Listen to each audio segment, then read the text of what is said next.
për të rrugtimi Shqipërisë të japi efikasitet dhe mos të merret e mirëqen fakti që Shqipëria i ka hapur gjithë grup kapitujt në nëntor të 2025, por si e ke hapur duhet ta mbyllësh dhe ti këtu të mos e marrësh mirëqen që BE-ja e ka hapur rrugën dhe tani ne s'do kemi më presion ndaj.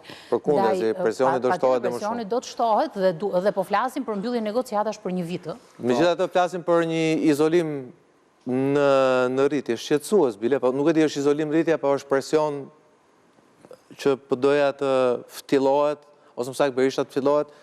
Unë pak shpresë kam me thënë vërtetën, dikush po më shkruan të ta sa më shumë të izolohet Berisha, aq më shumë të shtohen molotovët në bulevard. Po Berisha nuk i hipën dot avionit BE-s. Ky ishte thelbi i vërtet. Dhe ajo që mbetet thirrja është që PD-ja të hipi këtij avioni dhe të bëj rrugtimin e saj dhe të bëj detyrat e veta. Sepse kemi të bëjmë me një sër çështje të reformash, cilat sidomos komisionet e fundit, ajo për territorialen dhe ajo zgjedhore, ka patur një ngërç i cili ishte i pajustifikueshëm në çdo detaj. Domethënë, ai për reformën territoriale që ka qenë si fazë limiti dhjetori i 2025-ës dhe është shtyr korrigu 2026, me sa kuptoj, në shtafati fundi. Mirë për dakord. I 2026 është shtafati fundi. 2026 në mblot për herë të parë. Domethënë, atëherë u sanksionuar se nuk vinin deputetët e opozitës. Ky është një fakt. Dhe nga ana tjetër, shiko, unë e ndoqja me vëmendje edhe vizitën që bëri në Malzi me Kallister dhe unë shikoja, desha të kryoj edhe paralelizmat midis asaj çfarë ndodhi atje dhe çfarë ndodhi këtu. Paka shumë po ta marrësh në deklaratat që kishte, ishin ngjashme. Pra, të njëjtat fenomene që ka edhe Malizi janë të ngjashme me Shqipërinë dhe atje ka një krizë politike, ka hetime, ka çështje të cilat kanë krijuar edhe debatet brendshme, edhe ka dhe një monitorim të ngushtë nga ana e strukturave të Bashkimit Evropian lidhur me çfarë po ndodh atje. Ka pasur disa skandale që kanë prishur tablone e imazhin e po ti shikosh, por ajo që ndodhi, ajo që ishte e veçantë ishte tjetër gjë, që aty për shembull presidenti Malizi realisht kishte një rol shumë aktiv në jetën politike dhe që bënte një presion të vazhdueshëm edhe ndaj parlamentit për të bërë detyrat e veta për çështjet e drejtësisë. Dhe më bëri përshtypje sot që pikërisht sot kur ishte delegacioni këtu i Brukselit, sot patëm për herë të parë një deklarat nga presidenca. Një deklarat i cila nuk ishte as deklarat, me të drejtën. Presidentës tonë? Po, që tha që unë nuk mund të flasim pa u bërë si ligj dhe atëherë do të shikojmë për çështjet e konstitucionit. Po, për ndryshimet lidhur në kodin penal. Kjo realisht, aq më tepër për një debat kaq të thellë që është përmendur edhe vetë emri presidentit aty në është i pari në listë ligjore, është i pari, duhet ketë një prononcim edhe një gjë më konkrete, më direkte. Sepse në një farë mënyrë mu duk si diçka e cila vjen me njëherë, do më thënë dhe duke si një trystni e cile ka të bëjë dhe me bisetimet që janë bërë me grupet e ndryshme, pra qofë me Partinë Socialiste, me përfaqësuesit apo Partisë Demokratike. Nëse janë bërë, Nëse janë bërë. Unë e dyshoj, po nëse janë bërë. Qasjen, do më thënë që kjo deklarat u bë pikërisht sot, dhe një farë mënyre, vetë presidenti duhet të jetë më aktiv. Ore, e do asë do, se mbase nuk e do më. Letë a ishin emrin e ti për se përket.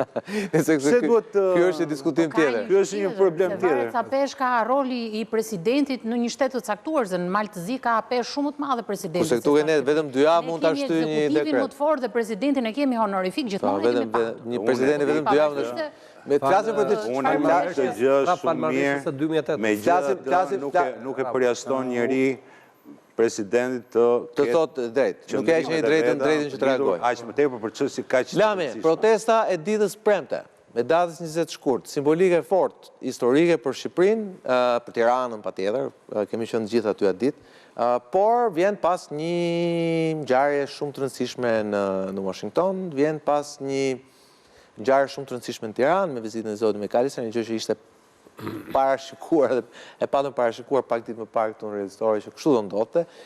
Çfarë ndodh ditën e premte? Së pari, disa mesazhe që dha McAllisteri ishin qoftë për qeverinë, qoftë për opozitën, po ajo çfarë blen për opozitën ishte fakti i kujtesës demokratëve që lideri juaj vazhdo të izoluar. Pavarësisht se koha ecën, por vula e non gratës mbetet. Dhe sigurisht në finishin në të cilën pritet të ndodhë protesta e madhe, nuk ishte i lajmi mirë, inkurajues. Së dyti, protesta duke u kthyer në një qëllim vetvete, e ka humbur dhe forcën dhe misionin. Pasi protestat janë mekanizma shumë të mirë që përdorin subjektet politike për të mobilizuar dhe për të homogenizuar mbështetësit, por ku ajo fillon dhe përdoret pa karar, ajo e humb vlerën, edhe simpatizantët shikojnë që humb dhe qëllimin për cilën ajo ngrihet ose përdoret.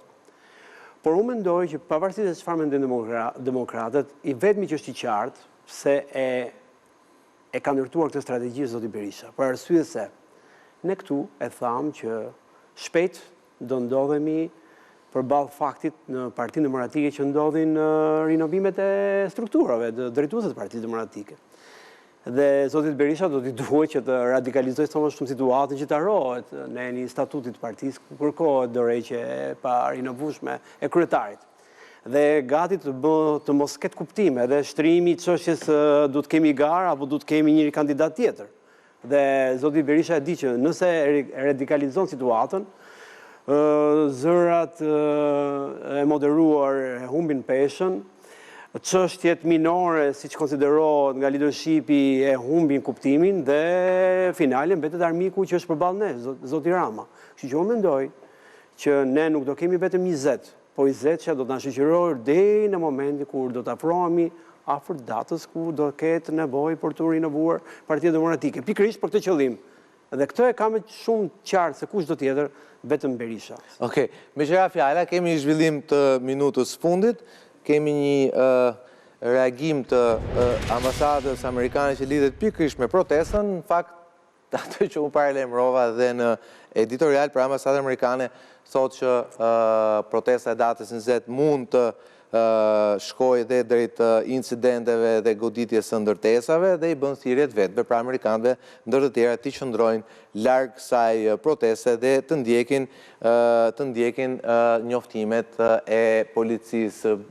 Beko. Edhe ky lajm nuk është favor të masivizimit që pretendon zoti Berisha për proteste. Edhe ky lajm. Beko. Po, nuk e çudia është, më ndjes vetëm që zakonisht ambasada amerikane bën të tilla njoftime, këtë do hetoj. Okej. Që i bën të tilla njoftime një ditë përpara. Sot e kemi një ditë para bordit paqes. Po. Po spekulojmë, po spekulojmë. Jo, dakord, po nuk është spekulim, se është fakt që më parë ka bërë deklaratën një ditë para, 24 orë, domethënë në rastin më ekstrem, dhe sot i bën gati 2 ditë, 3 ditë para, sa 2 ditë para. 2 ditë. 2 ditë para. 2 ditë para do të thotë që jep mesazhe me këtë. Ju lëshon mesazh demokratëve që ata që janë të arsyeshëm, domethënë duhet të distancohen nga kjo protestë ku janë njoftuar përdorimi i sofistikuar i mjeteve të dhunës ndaj institucioneve të ndryshme të vendit në emrin e përkujtimit të shembjes së monumentit të Enver Hoxhës, të diktaturës komuniste. Mirë po, unë mendoj që përveç ambasadës, po edhe ne këte nga studio mund të japim mesazhin tonë, duke thënë që në 90-ën ata të rinj, ata student, kur ne një pjesë kemi qenë në atë kohë, u quam për të rrëzuar mitet, monumentet, ku diun, tabut, totemet e ndryshme. Toteme quhen dhe këto. Po, dhe ne gjuhën e grafikës, toteme quhen dhe këto. Ti ke dhe toteme duar prapa kurizit. Po, ne na rezulton sot, e kemi rakti. Ne na rezulton sot që kemi rrëzuar një monument, po nuk kemi rrëzuar monumentet. Monumentet ne kemi aty. Dhe Sali Berisha është rasti më flagrant për ta ilustruar këtë që duhet të them. Ne rrëzuam një diktator,